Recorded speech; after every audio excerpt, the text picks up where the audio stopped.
ሁለተኛው ቢሾፍቱ ኤርፖርት ነው። ቢሾፍቱ ኤርፖርት የዲዛይን ስራ አልቋል። ኮንሰልታንት ተቀጥሯል። ነገር ግን ከፋይናንስ ጋር የሚያያዝ ጉዳይ የሚያስነሳው አንዱ አርሶ አደሮች ለዚህ ልማት ስፍራቸውን ሲለቁ እነሱን የምናስተናግድበት መንገድ የራሱ የሆነ ችግር ነበረበት ከዚህ ቀደም። ያ እንዳያጋጥመን ፕሮጀክቱ ሳይጀመር ሙሉ በሙሉ አርሶ አደሮች ቦታቸውን ሲለቁ ኑሯቸው ሳይስተጓጎል አማራጭ ቤትና የኑሮ ዘዬ እንዲከተሉ ሰፊ ስራ ተሰርቷል። ሰፊ እጅግ የሚያኮራ ስራ ተሰርቷል። አርሶ አደሮች ደስተኛ ሆነው ኑሯቸው ተሻሽለው ከወጡ እዚያ ቦታ የምንሰራው ኤርፖርት ዘርፈ ብዙ ጠቀሜታዎች ያመጣል። ኢትዮጵያ እስካሁን ባለው ሁኔታ ለውጭ በረራ የምትጠቀመው የቦሌ ኢንተርናሽናል ኤርፖርት ነው።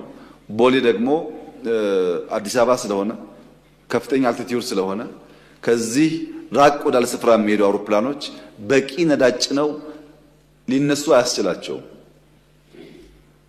እና የግድ ዋሽንግተን የሚሄድ አውሮፕላን ደብሊን አርፎ ነዳጅ መቅዳት ይጠበቅበታል። አሁን የመረጥነው ቦታ እነዛን ችግሮች የሚፈታ ነው። በቂ ነዳጅ ነው በአንድ ጊዜ ረዘም ያለ ቦታ መጓዝ ይችላሉ። በመውረድና በመውጣት ያለውን ኮስት ያው መገመት ይቻላል።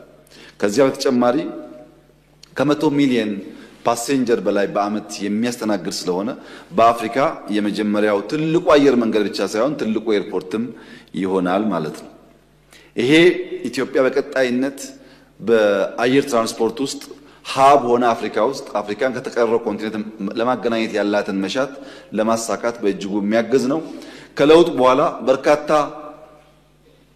የማስፋፊያ ስራዎች ሰርተዋል። ቦሌ ወደ 20 ከዛ በላይ ሚሊዮን ፓሴንጀርስ አሁን መጠቀም ይችላል። ቦሌ ላይ ግን ሞልቷል፣ አልቻለም። ከዛ በላይ ቶሎ ካልተዘጋጀን በቀር ከዚህ በላይ ማስፋት እድል ስለሌለ እንቆማለን።